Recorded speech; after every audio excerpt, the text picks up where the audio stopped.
Gracias por estar en sintonía del programa Los Investigadores Médicos. Me encantaría saber que usted sigue formando parte de la comunidad virtual. Encuéntrenos en Facebook como Laboratorios Farmalat. Y bueno, es momento de regresar para hablar junto a los especialistas sobre los padecimientos del cerebro. Y ya está con nosotros agregado el doctor César Morales. Ustedes conocen al doctor César Morales. Él es médico y cirujano, igualmente geriatra. Doctor Morales, bienvenido. Hola, muy buena tarde, ¿cómo estamos? Muy bien, Muchas gracias por la invitación. Muy bien. ¿Cómo has estado tú? Pues bien, gracias a Dios aquí nuevamente con ustedes. Estamos en época mundialista, ¿verdad? Eso le está poniendo todo sentido ahorita al qué hacer en la actividad. Estábamos platicando previamente con el doctor Ortega acerca de todo lo que es la importancia de la función del cerebro. Y ahora vamos a hablar de trastornos cognitivos. Entonces quisiera que tú nos dieras datos acerca de la epidemiología, de lo que hay alrededor, de como no todo trastorno cognitivo es necesariamente envejecimiento, ¿verdad? Entonces quisiera ya que ese es tu campo, que nos des información en ese sentido. Pues es muy interesante hablar el día de hoy acerca de este tema, ya que es parte fundamental de una valoración geriátrica integral. Estamos hablando que aproximadamente es el 25% de nuestro diagnóstico, ya que la gran mayoría de veces nosotros hacemos una valoración geriátrica integral enfocados a lo que es la valoración cognitiva, con el objetivo de determinar si existe algún tipo de deterioro cognitivo en diferente tipo de grado. Si nosotros nos ubicamos en el contexto de la magnitud del problema en el cual nos encontramos, tenemos que ver que la gran mayoría de deterioros cognitivos se dan como parte del envejecimiento. No significa que sea normal, sino que es mucho más frecuente en el adulto mayor. Etapa. Arriba de los 60 años, las estadísticas más o menos están alrededor del 5% de los deterioros cognitivos, principalmente ya diagnosticados como demencias. Y se va multiplicando ese número a razón de cada 5 años se multiplica el doble. Entonces estamos hablando que alrededor de los 80 años una persona puede llegar con una prevalencia aproximada entre un 20 a 30% de deterioro cognitivo, que lo podemos llamar hasta cierto punto en base a criterios de clasificación como una demencia. En este aspecto de las condiciones de los trastornos cognitivos, ¿cómo los podría uno clasificar? Hemos tenido un poquito de problema desde el punto de vista geriátrico porque casi todos los médicos manejan conceptos desde hace mucho tiempo, como por ejemplo la demencia senil. Pero nosotros tratamos la manera de enfocarnos desde el punto de vista de medicina basada en evidencia y tratar la manera de utilizar los criterios del DSM-5 para poder hacer una clasificación y hacer un adecuado diagnóstico. A grosso modo yo le podría decir que manejamos primero un deterioro cognitivo en el cual nosotros lo diferenciamos como leve, moderado o grave, ¿sí? Y dentro del moderado o grave ya podríamos ver si existe algún tipo de demencia, ¿sí? Cuando hablamos de demencias, las clasificamos como primarias o secundarias. Como la más conocida a nivel mundial, alrededor del 60% de los pacientes adultos mayores diagnosticados como demencia primaria sería el Alzheimer. También hablamos de demencias del cuerpo de Lewis, deterioros frontotemporales, demencias asociadas a la enfermedad de Parkinson, que son las 4 principales que se manejan dentro de las primarias, ¿sí? Dentro de las secundarias estamos hablando principalmente de la demencia secundaria a enfermedad vascular, ¿sí? Existen otro tipo de demencias secundarias en las cuales hablamos de déficits nutricionales, de vitaminas B1, B6, B12, procesos infecciosos, hablamos también de, por ejemplo, tumores cerebrales, traumas craneoencefálicos, trastornos endocrinos, principalmente asociados a lo que es el hipotiroidismo. Y así le puedo mencionar un montón de situaciones, como por ejemplo también los tóxicos, que también los engloban dentro del proceso demencial, ¿sí? Entonces, si nosotros nos enfocamos en eso, también tenemos un tercer grupo en el cual asocian a las demencias mixtas, que por lo regular la más frecuente es la asociada a Alzheimer con enfermedad vascular. La importancia de determinar exactamente qué está ocurriendo es eso precisamente, qué tratamiento y qué camino seguir una vez que uno tenga un diagnóstico adecuado. Doctor Ortega, con esta clasificación que nos hace el doctor Morales, te pediría que entonces tú nos vayas definiendo cada concepto, cada patología que hay en relación a estos déficits para que podamos tener la diferenciación adecuada a uno de los otros? Claro, las demencias primarias son básicamente aquellas demencias que se asocian a acumulación de algunos productos que son tóxicos para la neurona. Como enfermedad de Alzheimer, se acumula una proteína anormal en las neuronas que inhibe o lesiona irreversiblemente hasta causar un trastorno de memoria que se puede manifestar como demencia. Enfermedad de Parkinson, otra enfermedad primaria, de igual forma, acumulación de una proteína que da lesión neuronal y que va a dar cambios irreversibles y comprometer la memoria. Y las secundarias, básicamente, como se decía previamente, es una lesión vascular, o sea, eventos cerebrovasculares, una hemorragia cerebral o una isquemia cerebral, que son procesos que van aumentando el factor de riesgo, uno de ellos la edad, y que se puede unir ambos llamándose una demencia mixta, o sea, una acumulación de estos productos anormales y sobreagregado una lesión vascular. Estos productos que se van agregando, obviamente, hay una multicausalidad, ¿verdad? Entre ellos hemos hablado de estrés oxidativo y todo lo que hay alrededor, aunque esta parte la vamos a tocar más adelante. ¿Hay algunos signos precedentes tempranos respecto a estas patologías que hagan que uno pueda diferenciar si van camino de un Alzheimer, si van camino de otra entidad?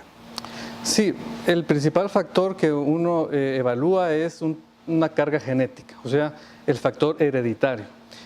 Una persona que tiene antecedentes familiares directos tiene más riesgo que alguien que no lo tenga, eso ya es un factor de riesgo importante. Luego de eso, tener enfermedades como trastornos de movimiento, en ellos enfermedad de Parkinson, que después de unos años de progresar la enfermedad puede desencadenar en trastorno de demencia.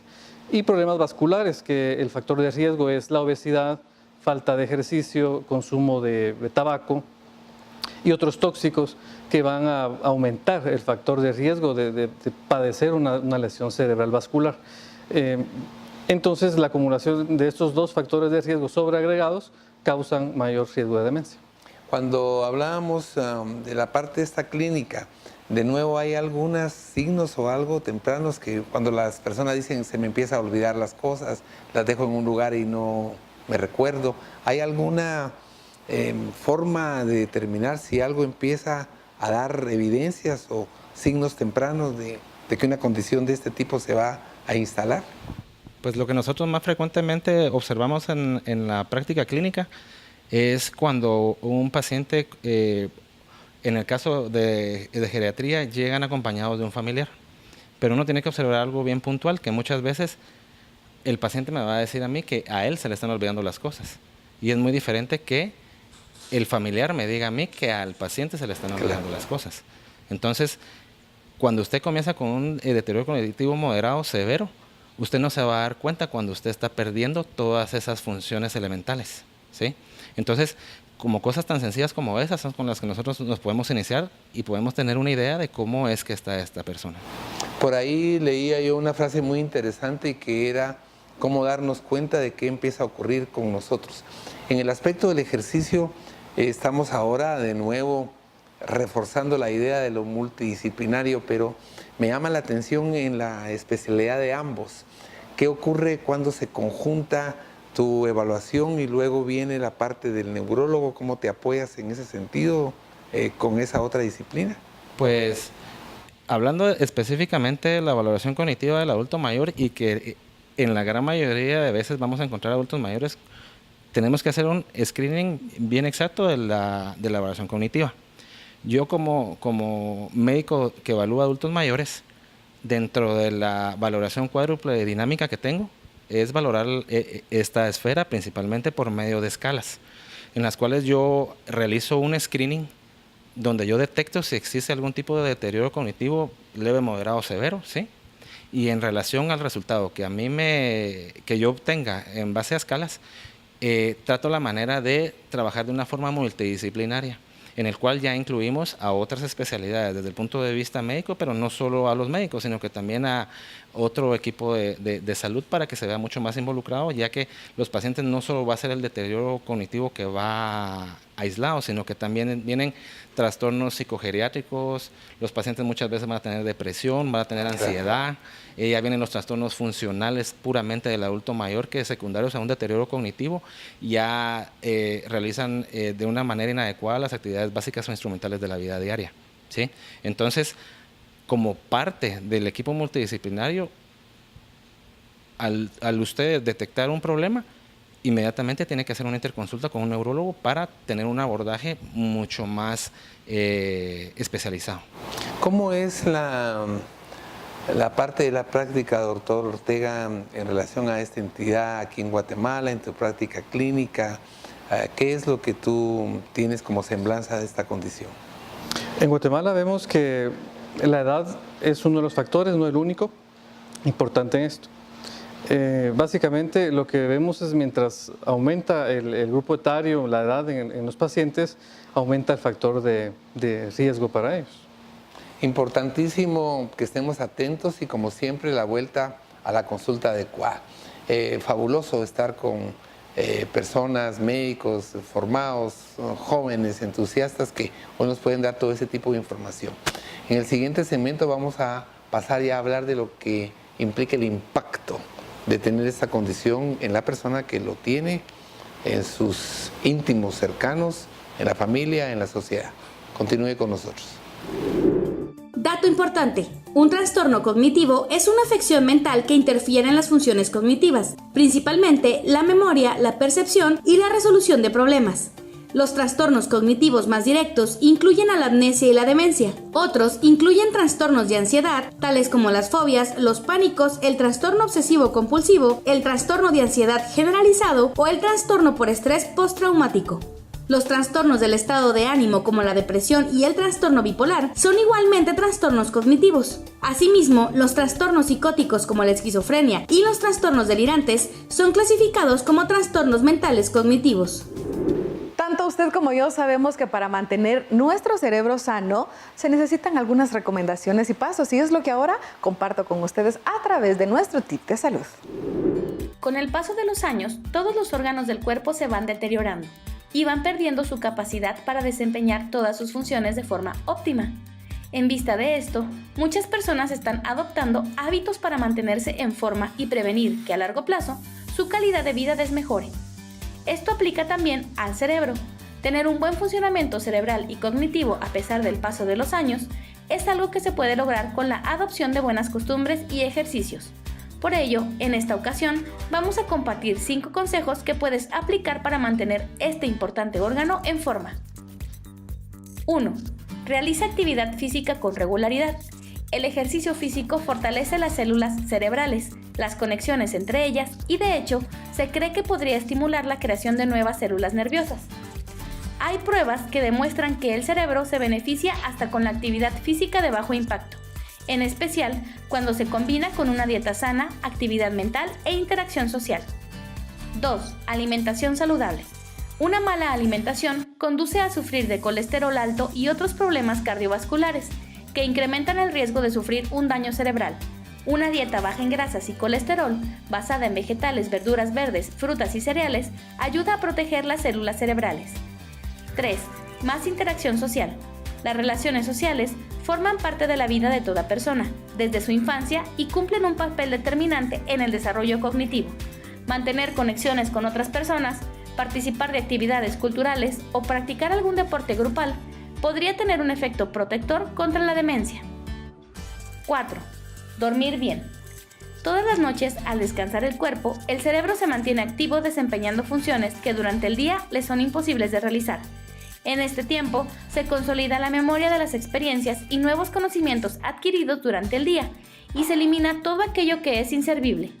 Tener un sueño corto, interrumpido o simplemente no tenerlo está provocando una alteración cerebral inmediata que se pueda ver reflejada con las dificultades mentales al día siguiente. Se aconseja organizar los horarios de sueño y procurar que este sea mínimo de 7 horas sin interrupciones. 5. Leer. Es increíble cómo algo tan placentero como la lectura puede fortalecer el cerebro e impedir su deterioro. El leer de forma frecuente aumenta la capacidad de concentración, favorece las conexiones entre neuronas y es uno de los mejores entretenimientos para evitar la pérdida de la memoria en la vejez. Mantener el cerebro activo ayudará a que tu salud sea completa, así que manos a la obra. Después de estos consejos de salud estaremos profundizando sobre el cuidado de pacientes con trastorno cognitivo. Ya volvemos.